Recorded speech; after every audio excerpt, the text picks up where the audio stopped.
വളരെ മോശമായൊരു സ്വഭാവമുള്ള സ്ത്രീയാണ്. എല്ലാവരെയും ഇതുപോലെ ഹരാസ് ചെയ്യുന്ന ഒരു സ്വഭാവമുള്ള സ്ത്രീയാണ്. അവരെ പഠിപ്പിച്ച പല വിദ്യാർത്ഥികളും ഞങ്ങളോട് സൂചിപ്പിച്ചു, വളരെ ക്രൂരമായൊരു ടീച്ചറായിരുന്നു എന്ന് അവരൊക്കെ രേഖപ്പെടുത്തിയിട്ടുണ്ട്. ഇത്രയും ക്രൂരമായ വിനോദം നടത്തുന്ന ഈ കുടുംബം വളരെ മോശമായിട്ടാണ് ഈ കുട്ടിയോട് പെരുമാറിയിരുന്നത് എന്നുള്ള കാര്യത്തിൽ ഒരു തർക്കവുമില്ല. കാരണം ആ പിതാവിൻ്റെയും സഹോദരിയുടെയും സഹോദരൻ്റെയും ഒക്കെ കണ്ണുനീര് കണ്ടാൽ ആർക്കും മനസ്സിലാകുന്നതാണ് അവരുടെ ആ കുട്ടി അനുഭവിക്കേണ്ടി വന്ന മാനസിക പീഡനങ്ങളും ശാരീരിക പീഡനങ്ങളും എത്ര വലുതായിരുന്നു എന്ന്. അവരുടെ കൂടെ ജീവിക്കാൻ സാധാരണക്കാർക്ക് സാധിക്കില്ല എന്ന് വരെ പറഞ്ഞവരുണ്ട്. അതോടൊപ്പം ഇവർ പൈസയ്ക്ക് കൂടുതൽ ആർത്തിയുള്ളവരാണെന്ന് പൊതുവേ അവിടെയുള്ളവർ അഭിപ്രായപ്പെട്ടിട്ടുണ്ട്. കാരണം അവരുടെ മറ്റു കാര്യങ്ങൾ അറിയത്തില്ലെങ്കിലും സാമ്പത്തികത്തിനോട് ഭയങ്കര ആർത്തി പുലർത്തുന്ന ഒരു കുടുംബമാണ് എന്ന് പലരും ഞങ്ങളോട് റിപ്പോർട്ട് ചെയ്തിട്ടുണ്ട്. സ്വന്തം ഭർത്താവിൻ്റെ കുടുംബത്തിൽ നിന്ന് ഉണ്ടായ ആ മാനസിക ശാരീരികമായ പീഡനത്തെ തുടർന്നാണ് ഈ സംഭവം ഉണ്ടായിരിക്കുന്നത്. അപ്പോൾ അതിനെ മരണം അല്ലെങ്കിൽ അസ്വാഭാവിക മരണം എന്ന് പറഞ്ഞ് നമുക്ക് തള്ളിക്കളയാൻ സാധിക്കില്ല. ക്രൂരമായ പീഡനത്തിൻ്റെ വെളിച്ചത്തിൽ അവർ മരണത്തിലേക്ക് നയിക്കപ്പെട്ടുവെങ്കിൽ അതിൻ്റെ ഉത്തരവാദി ആ കുടുംബമാണ്. അതിനെ കൊലപാതകം തന്നെയാണ് വിവക്ഷിക്കേണ്ടത്. ഇപ്പം നമ്മുടെ CBI ഡയറിക്കുറിപ്പ് എന്ന് പറഞ്ഞൊരു സിനിമയുണ്ട്. അതിനകത്ത് സുകുമാരൻ എന്ന് പറയുന്ന നടൻ DYSP ആയിട്ട് ആ കേസ് അന്വേഷിക്കുന്ന ആദ്യം വരുന്ന സുകുമാരനാണ്. അപ്പോൾ തോമാച്ചൻ എന്ന് പറയുന്ന ആ മരിച്ച പെൺകുട്ടിയുടെ അച്ഛനോട് ഇദ്ദേഹം പറയുന്നൊരു വാചകമുണ്ട്, എപ്പോഴും നമ്മൾ ഓർത്തിരിക്കുന്നതാണ്. തോമാച്ച, മരിച്ചവരോ മരിച്ചു, ജീവിച്ചിരിക്കുന്നവരുടെ സമാധാനം കെടുത്തണോ എന്ന് ആ CBI ഡയറിക്കുറിപ്പിലെ ആ ഡയലോഗ് വളരെ പ്രസക്തമാണ് ഇന്ന് ഈ കാലഘട്ടത്തിൽ. ഇന്ന് ഏറ്റവും കൂടുതൽ നമ്മളത് ആ ഡയലോഗിനെ ശ്രദ്ധിച്ചാൽ നമുക്ക് മനസ്സിലാകും, എല്ലാ സംവിധാനങ്ങളും മരിച്ചവരുടെ കൂടെ അല്ല. എല്ലാ ഭരണ സംവിധാനവും എല്ലാ നിയമസംഹിതയും ജീവിച്ചിരിക്കുന്നവർക്ക് വേണ്ടി ആണ് വഴിപ്പെടുന്നത്, അവരെ സംരക്ഷിക്കാൻ വേണ്ടിയാണ്. ഒരിക്കലും മരിച്ചവർക്ക് എല്ലാം നീതി ലഭിച്ചു എന്ന് നമുക്ക് പറയാൻ സാധിക്കില്ല. ജിസ്മോൾ അഭിഭാഷകയും മുൻകാലങ്ങളിൽ രാഷ്ട്രീയ പ്രവർത്തകയുമായിരുന്നു. മൂത്തോലി ഗ്രാമപഞ്ചായത്തിൻ്റെ പ്രസിഡൻറ്റുമായിരുന്നു. ഇപ്പോൾ ഇതാ ജിസ്മോളിൻ്റെ ഗ്രാമപഞ്ചായത്ത് വാർഡ്, ജിസ്മോൾ ജയിച്ച വാർഡിലെ ഇപ്പോഴത്തെ മെമ്പർ ഈ ഒരു സാഹചര്യത്തിൽ പ്രതികരണവുമായി നമ്മോടൊപ്പം ചേരുകയാണ്. അദ്ദേഹത്തോട് കാര്യകാരണങ്ങൾ നമുക്ക് ചോദിക്കാം.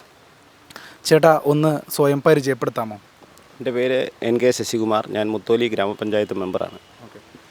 മുത്തോലി ഗ്രാമപഞ്ചായത്തിൽ പ്രസിഡൻ്റായിരുന്ന ഒരാളാണ് ജിസ്മോൾ. അതിനുശേഷമാണ് അഭിഭാഷകയാവുന്നത്. ഇപ്പോൾ ജിസ്മോൾ ജയിച്ച വാർഡിൽ നിന്ന് ഇപ്പോൾ ജയിച്ചിരിക്കുന്ന ഒരു വാർഡ് മെമ്പറാണ് ചേട്ടൻ. എന്താണ് അവിടുത്തെ ഒരു സാഹചര്യം? ഇപ്പോൾ സാഹചര്യം എന്ന് പറയുന്നത്, നമ്മുടെ ഈ മരണവുമായി ബന്ധപ്പെട്ട് വലിയ ദുരൂഹത നിലനിൽക്കുന്നുണ്ട്. അതിൻ്റെ നിജസ്ഥിതി എന്താണ് എന്ന് അറിയുവാൻ വേണ്ടി ഞങ്ങൾ കുറേ ദിവസങ്ങളായി ഇതിൻ്റെ പുറകെയാണ്. ഇന്നിപ്പോൾ രാവിലെ 10 മണി മുതൽ ഇപ്പോഴും അവരുടെ കുടുംബത്തിനെ മൊഴി രേഖപ്പെടുത്തിക്കൊണ്ടിരിക്കുകയാണ്. ജിസ്മോളുടെ ഫാദറും സഹോദരനും UK ആയിരുന്നു. അവർ ഇന്നലെയാണ് എത്തിയത് ഈ വിവരം അറിഞ്ഞതിന് ശേഷം. അവരുടെ മൊഴി രേഖപ്പെടുത്തിയതിന് ശേഷം കേസ് കൂടുതൽ നിയമ നടപടികളിലേക്ക് നീങ്ങുന്നതിനുള്ള പരിശ്രമങ്ങളാണ് ഞങ്ങൾ നടത്തിക്കൊണ്ടിരിക്കുന്നത്. അതിൻ്റെ പിന്നിൽ ക്രൂരമായ ഒരു മാനസികമായ പീഡനവും ഒക്കെ നടന്നിട്ടുണ്ട് എന്നിപ്പോഴാണ് ഞങ്ങൾക്കൊക്കെ അറിയാൻ സാധിച്ചത്. കാരണം ഞങ്ങളുമായി ഏറ്റവും അടുത്ത ബന്ധമുള്ള ഒരു കുടുംബമാണ്. എൻ്റെ വീടിനോട് ചേർന്നാണ് ഇവരുടെ വീടും സ്ഥിതി ചെയ്യുന്നത്. അപ്പം അങ്ങനെ ഇവരുമായിട്ട് നല്ല പരിചയം, ഏറ്റവും അടുപ്പോ, ഇവരെക്കുറിച്ചെല്ലാം അറിയാവുന്ന ആളുകളാണ് ഞങ്ങളൊക്കെ. അപ്പോൾ ഈ കുട്ടി ഇങ്ങനെ ചെയ്യുമെന്ന് ഞങ്ങളാരും പ്രതീക്ഷിക്കുന്നില്ല. കാരണം അവൾ വളരെ ബോൾഡാണ്. എല്ലാ കാര്യത്തിലും അവൾ തീരുമാനമെടുക്കാൻ കഴിവുള്ളവളാണ്. ഒരു അഭിഭാഷകയാണ്, ഹൈക്കോടതി അഭിഭാഷകയായിരുന്നു. ശേഷം പാലായിൽ ഇപ്പോൾ കോടതിയിൽ പ്രാക്ടീസ് ചെയ്യുന്നുണ്ട്. ഇതിനിടയിൽ പല പ്രശ്നങ്ങളും ഉണ്ടായിരുന്നു എന്നാണ് ഇപ്പോൾ പിതാവിൽ നിന്നും സഹോദരിൽ നിന്നും ഞങ്ങൾക്ക് അറിയാൻ കഴിഞ്ഞത്. ഇവരെ ഞങ്ങളോട് സൂചിപ്പിച്ചിരുന്നില്ല. കാരണം ഇതിനു മുമ്പ് പല പ്രശ്നങ്ങളുണ്ടായപ്പോൾ അവരവിടെ പരിഹരിക്കാൻ പോയിരുന്നുവെന്നും ആ സമയത്തൊക്കെ ഇവർ കയ്യേക്കാലി പിടിച്ച് ഞങ്ങളുടെ കുടുംബത്തിൻ്റെ മാനം കളയരുത് എന്ന് ഇവരോട് അപേക്ഷിച്ചതിൻ്റെ ഫലമായിട്ട് താൽക്കാലികമായി പ്രശ്നങ്ങൾ പരിഹരിച്ച് തിരിച്ചു പോകുന്ന സംഭവങ്ങൾ ഉണ്ടായിട്ടുണ്ട് എന്നാണ് അറിയാൻ കഴിഞ്ഞത്. അപ്പോൾ അവർക്ക് കൊടുത്ത ആ ഓഹരിയുടെ പേരിൽ ഈ കുട്ടിയെ മാനസികമായി ശാരീരികമായി അമ്മായിയമ്മയും നാത്തൂനും ഈ ഭർത്താവും പീഡിപ്പിക്കുന്നുണ്ടായിരുന്നു. ഓഹരി എന്ന് പറയുമ്പോൾ സ്ത്രീധനം.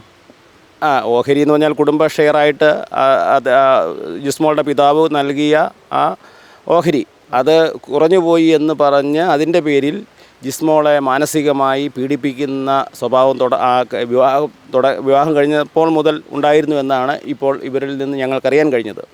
അങ്ങനെ ഒരുപാട് മാനസിക പീഡനങ്ങൾ, ശാരീരിക പീഡനങ്ങൾ ഭർത്താവിൽ നിന്ന് ഏൽക്കേണ്ടി വന്നതായിട്ടുണ്ട് എന്ന് അവർ സൂചിപ്പിച്ചിട്ടുണ്ട്.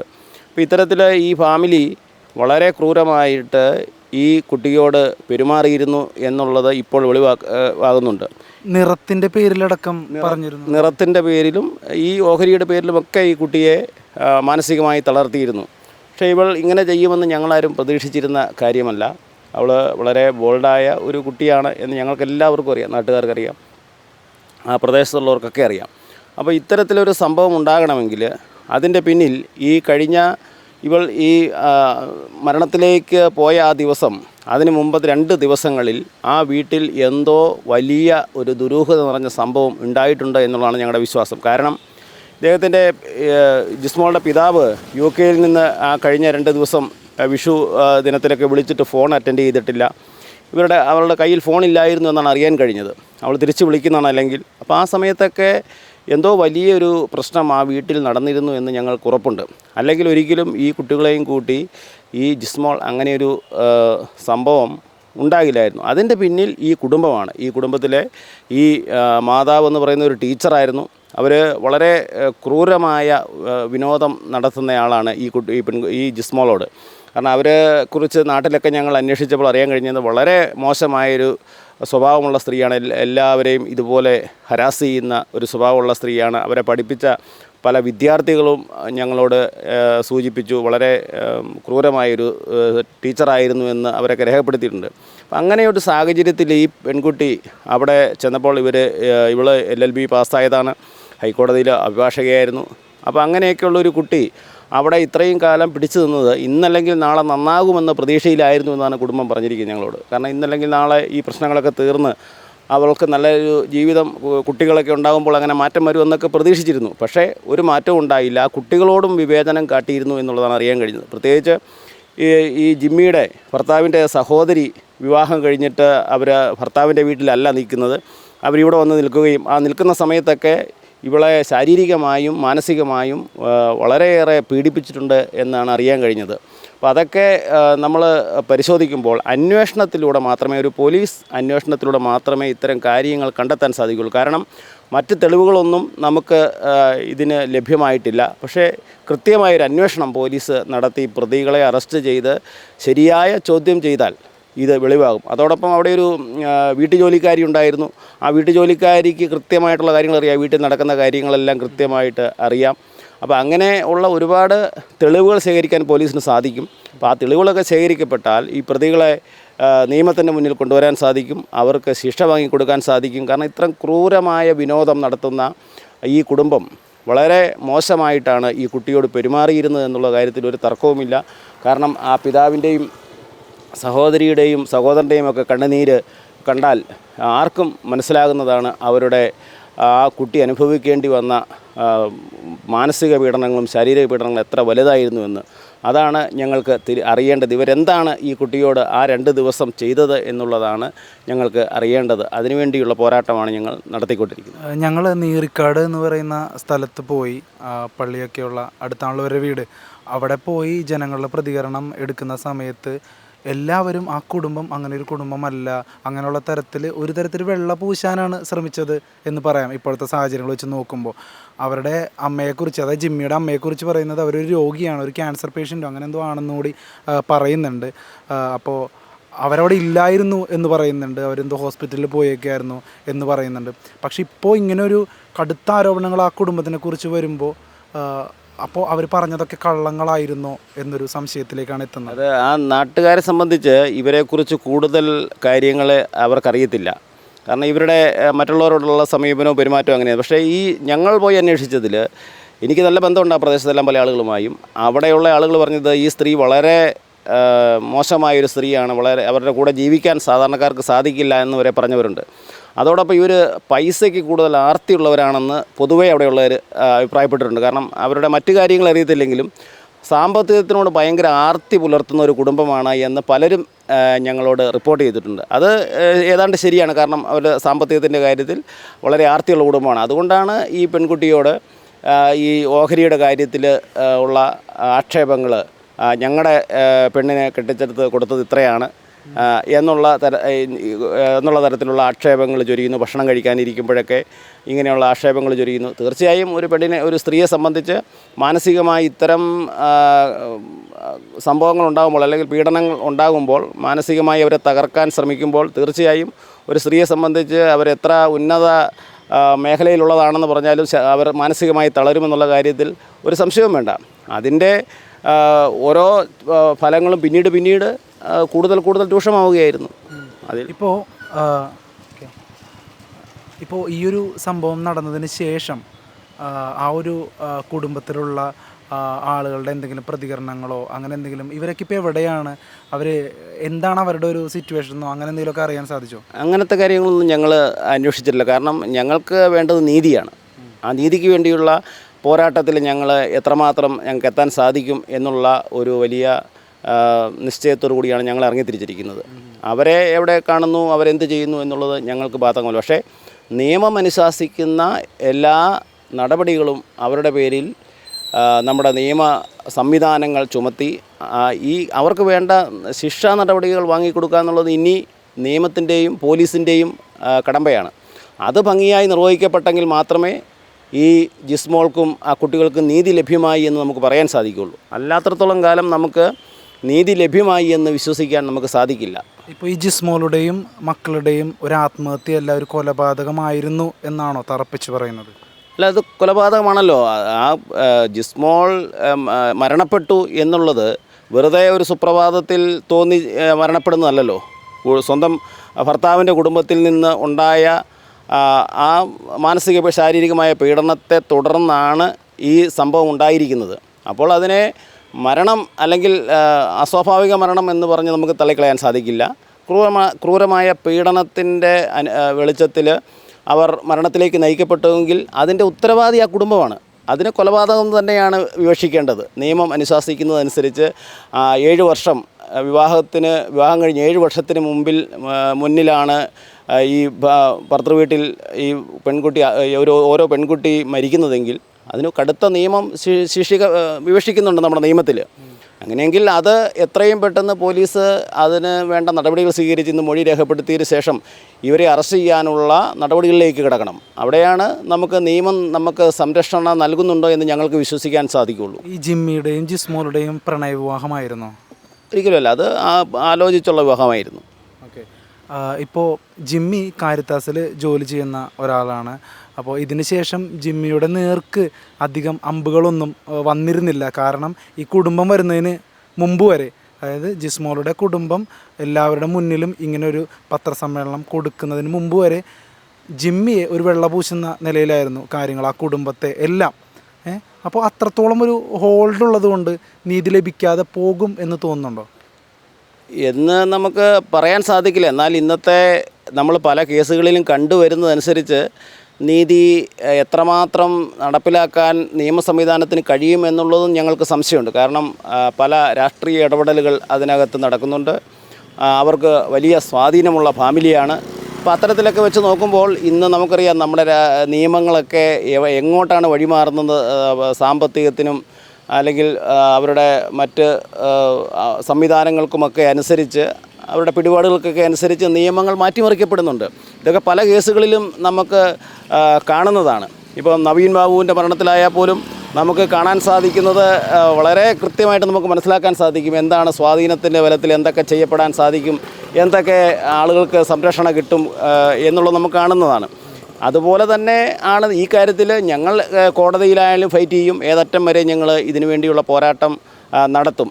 ഞങ്ങളെ സംബന്ധിച്ചിപ്പം ഞാൻ BJPയുടെ ഒരു മെമ്പറാണ്. പക്ഷേ ഈ പെൺകുട്ടി കോൺഗ്രസിൻ്റെ മെമ്പറാണ്. പക്ഷേ അങ്ങനത്തെ ഒരു രാഷ്ട്രീയത്തിൻ്റെ ഇതിലല്ല, ഒരു നീതി സംവിധാനത്തിൽ ഒരു രാജ്യത്ത് ആ പെൺകുട്ടി ഏൽക്കേണ്ടി വന്ന പീഡനങ്ങൾ അത് എല്ലാവർക്കും ബാധകമാണ്. അവിടെ രാഷ്ട്രീയമോ ജാതിയോ മതമോ എന്നുള്ളതല്ല. അത്തരത്തിലുള്ള പീഡനങ്ങൾ നടത്തുന്ന ആരായാലും അത് അവരെ നിയമത്തിൻ്റെ മുന്നിൽ കൊണ്ടുവരണം. സമൂഹം അവരെ തിരിച്ചറിയണം. അതിനുള്ളൊരു അവസരം ഞങ്ങൾ മുന്നോട്ട് വയ്ക്കുകയാണ്. ഇതിൽ മറ്റൊരു ദുരൂഹമായ ഒരു കാര്യമായിട്ട് തോന്നിയത്, ജിസ്മോളെയും മക്കളെയും ഈ ആത്മഹത്യക്ക് ശേഷം കൊണ്ടുപോയത് കാരിത്താസിലേക്കാണ്. ഈ കാരിത്താസിലാണ് ഈ ജിമ്മി ജോലി ചെയ്യുന്നത്. അപ്പോൾ ഒരാളുടെ പ്രതികരണങ്ങളിൽ നിന്ന് ഞങ്ങൾക്ക് കിട്ടിയത് കാരിത്താസിൽ ആരുടെയോ മരണം എന്ന നിലയിൽ ജിമ്മി വരുമ്പോൾ കാണുന്നത് സ്വന്തം ഭാര്യയുടെയും മക്കളുടെയും ബോഡികളാണ് എന്നുള്ള നിലയിലാണ്. ചിലർ പറയുന്നു കാരിത്താസിലെത്തുമ്പോൾ ജീവനുണ്ടായിരുന്നു. അങ്ങനെയുള്ള ഒരുപാട് കാരണങ്ങളുണ്ട്. ഇതിലെന്തെങ്കിലുമൊക്കെ നിങ്ങൾക്ക് ദുരൂഹത തോന്നുന്നു? അല്ല, അതിൽ ദുരൂഹത സ്വാഭാവികമായിട്ടുണ്ടാകുമല്ലോ. കാരണം ഈ പ്രതി എന്ന് പറയുന്ന ജിമ്മി ജോലി ചെയ്യുന്നത് കാരിത്താസ് ആശുപത്രിയിലാണ്. അപ്പോൾ അദ്ദേഹത്തിന് അവിടുത്തെയുള്ള സ്വാധീനങ്ങളുണ്ട്. അങ്ങോട്ട് കൊണ്ടുപോയി അദ്ദേഹം അങ്ങനെ ആ സമയത്താണ് കണ്ടതെന്നൊക്കെ പറയുന്നത് വളരെ തെറ്റായതാണ് കാര്യമാണ്. കാരണം ഇവരുടെ ഫോൺ കോൾ അനുസരിച്ച് ഈ ജിമ്മിയുടെ അമ്മാവൻ, മുൻ പഞ്ചായത്ത് മെമ്പറായിട്ടുള്ള ജിമ്മിയുടെ അമ്മാവൻ ഈ ജിസ്മോളുടെ ഫാദറിനെ UK വിളിച്ച് പറയുന്നത് ഈ ജിസ്മോളെയും കുട്ടികളെയും കാണാനില്ല എന്ന ഒരു ഫോൺ സന്ദേശമാണ് അദ്ദേഹത്തിന് ആദ്യം ലഭിക്കുന്നത്. അപ്പോൾ ആ സമയത്ത് ജിമ്മി ഇത് അറിഞ്ഞില്ല എന്ന് പറയുന്നതിനകത്ത് യാതൊരു സത്യസന്ധതയുമില്ല. അതൊക്കെ ഇതിൻ്റെ പിന്നിൽ കെട്ടിച്ച ഈ കുടുംബത്തെ വെള്ളപൂശാൻ വേണ്ടി ഇവർ വലിയ കുടുംബമാണ്, ഇവർ വലിയ നല്ല ആൾക്കാരാണെന്ന് വരുത്തി തീർക്കാൻ വേണ്ടിയുള്ള പരിശ്രമങ്ങളുടെ ഭാഗമായിട്ടുള്ളതാണ്. അപ്പോൾ അങ്ങനെ പലതരത്തിലുള്ള വ്യാജ പ്രചരണങ്ങൾ അതിൻ്റെ പിന്നിൽ ഉണ്ട്. കാരിത്താസിലേക്ക് കൊണ്ടുപോയി കാരിത്താസ് ആശുപത്രിയിലെ മോർച്ചറിയിൽ സൂക്ഷിക്കാനാണ് കാരിത്താസുകാരും ഈ കുടുംബവും ശ്രമിച്ചത്. പക്ഷേ ഞങ്ങൾ അന്ന് അപ്പോൾ SP പറഞ്ഞു, ഇവരുടെ ഭർത്താവ് ജോലി ചെയ്യുന്നത് ഈ ആശുപത്രിയിലാണ്, ഇവിടെ ഈ മൃതദേഹം സൂക്ഷിക്കാൻ പറ്റില്ല എന്നറിയിച്ചപ്പോൾ അപ്പോൾ തന്നെ SP ഓർഡർ കൊടുത്ത് കോട്ടയം മെഡിക്കൽ കോളേജിലേക്ക് ഈ മൃതശരീരങ്ങൾ മാറ്റുകയാണ് ഉണ്ടായത്. അപ്പോൾ അത്തരത്തിലുള്ള ഒരുപാട് കാരണം ഇവർ എപ്പോഴും രക്ഷിക്കാൻ, ഇപ്പോൾ ഉദാഹരണത്തിന് ഞാൻ മറ്റൊന്നുകൊണ്ട് പറയുന്നല്ല, ഇപ്പം നമ്മുടെ CBI ഡയറി കുറിപ്പ് എന്ന് പറഞ്ഞൊരു സിനിമയുണ്ട്. അതിനകത്ത് സുകുമാരൻ എന്ന് പറയുന്ന നടൻ DYSP ആയിട്ട് ആ കേസ് അന്വേഷിക്കുന്നത് ആദ്യം വരുന്ന സുകുമാരനാണ്. അപ്പോൾ തോമാച്ചൻ എന്ന് പറയുന്ന ആ മരിച്ച പെൺകുട്ടിയുടെ അച്ഛനോട് ഇദ്ദേഹം പറയുന്നൊരു വാചകമുണ്ട്, എപ്പോഴും നമ്മൾ ഓർത്തിരിക്കുന്നതാണ്. തോമാച്ച, മരിച്ചവരോ മരിച്ചു, ജീവിച്ചിരിക്കുന്നവരുടെ സമാധാനം കെടുത്തണോ എന്ന് ആ CBI ഡയറിക്കുറിപ്പിലെ ആ ഡയലോഗ് വളരെ പ്രസക്തമാണ് ഇന്ന് ഈ കാലഘട്ടത്തിൽ. ഇന്ന് ഏറ്റവും കൂടുതൽ നമ്മളത് ആ ഡയലോഗിനെ ശ്രദ്ധിച്ചാൽ നമുക്ക് മനസ്സിലാകും, എല്ലാ സംവിധാനങ്ങളും മരിച്ചവരുടെ കൂടെ അല്ല. എല്ലാ ഭരണ സംവിധാനവും എല്ലാ നിയമസംഹിതയും ജീവിച്ചിരിക്കുന്നവർക്ക് വേണ്ടി ആണ് വഴിപ്പെടുന്നത്, അവരെ സംരക്ഷിക്കാൻ വേണ്ടിയാണ്. ഒരിക്കലും മരിച്ചവർക്ക് എല്ലാം നീതി ലഭിച്ചു എന്ന് നമുക്ക് പറയാൻ സാധിക്കില്ല. അങ്ങനെ നമുക്ക് ചെയ്തു കൊടുക്കാനും പറ്റില്ല. കാരണം അത് ഇവിടുത്തെ നിയമ സംവിധാനത്തിൻ്റെയും ഇവിടുത്തെ രാഷ്ട്രീയ ഇടപെടലുകളുടെയും ഒക്കെ ഫലമായിട്ടുണ്ടാകുന്നതാണ്. ആ സിനിമയുടെ ഡയലോഗ് വളരെ കൃത്യമാണ്, നമുക്കത് മനസ്സിലാക്കാൻ സാധിക്കും. കാരിത്താസിൽ വെച്ച് എന്തെങ്കിലും ദുരൂഹമായ കാര്യങ്ങൾ നടന്നു എന്ന് തോന്നുന്നുണ്ടോ? ഇല്ല, അത്തരത്തിൽ ഞങ്ങൾ ആദ്യം ഇപ്പം ഈ നമ്മുടെ ജിസ്മോളുടെ വീട്ടുകാരുടെ ഭാഗത്തു നിന്ന് പറയുന്നത്, ആദ്യം കാരിത്താസിലെത്തുന്നത് ഞാനും എൻ്റെ സുഹൃത്ത് അശോകും ജിസ്മോളുടെ അച്ഛൻ്റെ അനിയൻ സ്റ്റീഫനും കൂടിയാണ് ആദ്യമായി ഈ വിവരമറിഞ്ഞ് കാരിത്താസിൽ എത്തുന്നത്. ആ സമയത്ത് അവിടെ ചെന്നപ്പോൾ ഞങ്ങൾ കാഷ്വാലിറ്റി കയറിയപ്പോൾ ഈ 3 പേരും മരിച്ച് കിടക്കുന്ന ഇതാണ് ഞങ്ങൾക്ക് കാണാൻ സാധിച്ചത്. പിന്നീട് ആണ് ബാക്കി കാര്യങ്ങളൊക്കെ ചെയ്ത് എത്രയും പെട്ടെന്ന് മെഡിക്കൽ കോളേജിലോട്ട് മാറ്റാനുള്ള സംവിധാനം ചെയ്ത് പിറ്റേ ദിവസം പോസ്റ്റ്മോർട്ടത്തിനുള്ള നടപടികൾ സ്വീകരിച്ചതൊക്കെ ആ സമയത്താണ്. അപ്പം നമുക്ക് അവിടെ എന്ത് സംഭവിച്ചു എന്നുള്ള കാര്യത്തിൽ, കാരണം അവർക്ക് അത്ര സ്വാധീനമുള്ള സ്ഥലമായതുകൊണ്ട് എന്ത് സംഭവിച്ചു എന്ന് ഞങ്ങൾക്കറിയാൻ സാധിക്കുന്നില്ല. അതിലൊരു അന്വേഷണം വേണമെന്ന് തോന്നുന്നുണ്ട്. അല്ല, ഇതിൻ്റെ ഈ കേസ് എന്ന് പറയുന്നത് അടിമുടി ദുരൂഹതയുണ്ട് ഇതിൽ.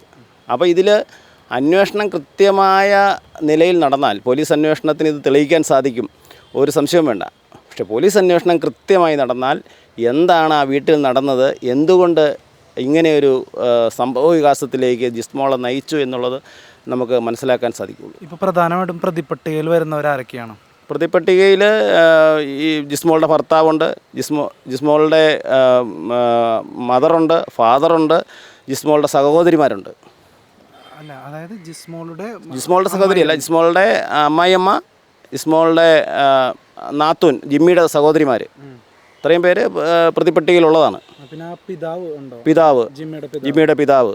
അപ്പോൾ കൂട്ടമായിട്ടുള്ളൊരു മാനസിക പീഡനമാണ് ഏറ്റിരുന്നത്. കാരണം ഈ പിതാവിൻ്റെ ഒരു കേസുമായി ബന്ധപ്പെട്ട് വണ്ടി, അവർക്ക് ബസ്സുള്ളവരാണ്, ആ ബസ് വിറ്റപ്പോൾ ഉണ്ടായ ഒരു കേസുമായി ബന്ധപ്പെട്ട് എന്തോ ഒരു കേസിൽ ജിസ്മോളുടെ വാദിച്ചതിൽ ആ കേസ് പരാജയപ്പെട്ടു എന്ന പേരിൽ ജിസ്മോളെ ഹരാസ് ചെയ്തു എന്നാണ് അറിയാൻ കഴിയുന്നത്. ഇപ്പോൾ സംസ്കാരം അങ്ങനെയുള്ള കാര്യങ്ങളൊക്കെ? സംസ്കാരം നാളെ രാവിലെ, ജിസ്മോളുടെ ജിസ്മോളുടെ കുടുംബ പള്ളിയായ ചെറുകര സെൻറ്റ് മേരീസ് കനാനായ പള്ളിയിൽ 3 മണിക്കാണ് ശവസംസ്കാര ചടങ്ങ്. 3 മണിക്ക് അല്ലേ? ഓക്കെ. അപ്പോൾ നിയമത്തിൽ പൂർണ്ണമായും വിശ്വാസത്തോടെ തന്നെ ജിസ്മോളുടെ കുടുംബം ഫൈറ്റ് ചെയ്യാൻ ഇറങ്ങിയിരിക്കുകയാണ്. അതിൻ്റെ ഒരു നാൾ വഴിയിലും പിന്നോട്ടില്ല എന്ന് തന്നെയല്ലേ പറയുന്നത്? ഇല്ലില്ല, ഒരു നാൾ വഴിയിലും പിന്നോട്ടില്ല. അതിന് ശക്തമായ പിന്തുണ മുത്തോലി പഞ്ചായത്ത് ഭരണസമിതിയും മെമ്പർമാരുമെല്ലാം ഒറ്റക്കെട്ടായിട്ട് പിന്നിലുണ്ട്. നാട്ടുകാർ ഒറ്റക്കെട്ടായിട്ട് പിന്നിലുണ്ട്. ഞങ്ങൾ 3 പേരും, അശോക്, വിശ്വൻ, ഞാനുൾപ്പെടെ ഞങ്ങൾ 3 പേരും ഇതിൻ്റെ പിന്നിൽ അതിശക്തമായിട്ട് പിന്തുണ കൊടുക്കുന്നുണ്ട്. എല്ലാ തരത്തിലും ഉള്ള പിന്തുണ കൊടുക്കുന്നുണ്ട്. ഹൈക്കോടതിയിലെ അഭിഭാഷകർ ഇതിന് പിന്തുണ തരുന്നുണ്ട്. പല കോടതിയിലെ അഭിഭാഷകർ ഇതിന് പിന്തുണ തരുന്നുണ്ട്. കാരണം ഈ കുട്ടിയെക്കുറിച്ച് അറിയാവുന്ന ഒരാളും ഹൈക്കോടതിയിലെ തന്നെ പല ജഡ്ജിമാരുമായിട്ടും അത്രയും സൗഹൃദമുള്ള ഒരു വ്യക്തിയാണ് ഈ ജിസ്മോൾ, ചെറുപ്രായത്തിൽ തന്നെ. അപ്പോൾ തീർച്ചയായിട്ടും ഇവളിങ്ങനെ ചെയ്യുമെന്ന് ആരും പ്രതീക്ഷിക്കുന്നില്ല. അപ്പോൾ അതിൻ്റെ പിന്നിൽ ദുരൂഹതയുണ്ട് എന്ന് എല്ലാ നിയമജ്ഞരും പറയുന്നു. അതിന് ആരൊക്കെയാണ് കാരണക്കാർ, അവരെ നിയമത്തിന് മുന്നിൽ കൊണ്ടുവരിക എന്നുള്ളതാണ് ഞങ്ങളുടെ ലക്ഷ്യം. ചേട്ടൻ ഇപ്പോൾ പറഞ്ഞു ചേട്ടനൊരു BJPയുടെ മെമ്പറാണ്, ഒരു കോൺഗ്രസ്സുകാരിയായിരുന്നു ജിസ്മോൾ എന്ന് പറയുന്നു. അപ്പോൾ ഈ ഒരു കേസിൽ ജാതിയില്ല, മതമില്ല, രാഷ്ട്രീയമില്ല എന്ന് തന്നെയാണ് പറയുന്നത്. തീർച്ചയായും, കാരണം അതിൽ രാഷ്ട്രീയം കാണേണ്ട കാര്യമില്ല, മതപരമായ കാര്യങ്ങൾ കാണേണ്ടതില്ല. നമ്മുടെ ഭാരതീയ ന്യായ സംഹിതയിൽ നമുക്ക് എന്താണോ നീതി നിഷേധിക്കപ്പെടുന്നവർക്ക് നീതിയുടെ വാതിലുകൾ തുറക്കപ്പെടും എന്ന് നമ്മൾ വിചാരിക്കുന്നുണ്ട്. അപ്പോൾ എവിടെയെങ്കിലും ആ ഒരു നീതി അവർക്ക് ലഭ്യമാണ്. കുടുംബത്തിന് മനസ്സമാധാനം ഉണ്ടാകണമെങ്കിൽ കാരണം നീതി ലഭ്യമായേ മതിയാകൂ. അതിനുവേണ്ടിയുള്ള പോരാട്ടത്തിന് ഞങ്ങൾ എപ്പോഴും കൂടെ ഉണ്ടാവും. Okay, thank you.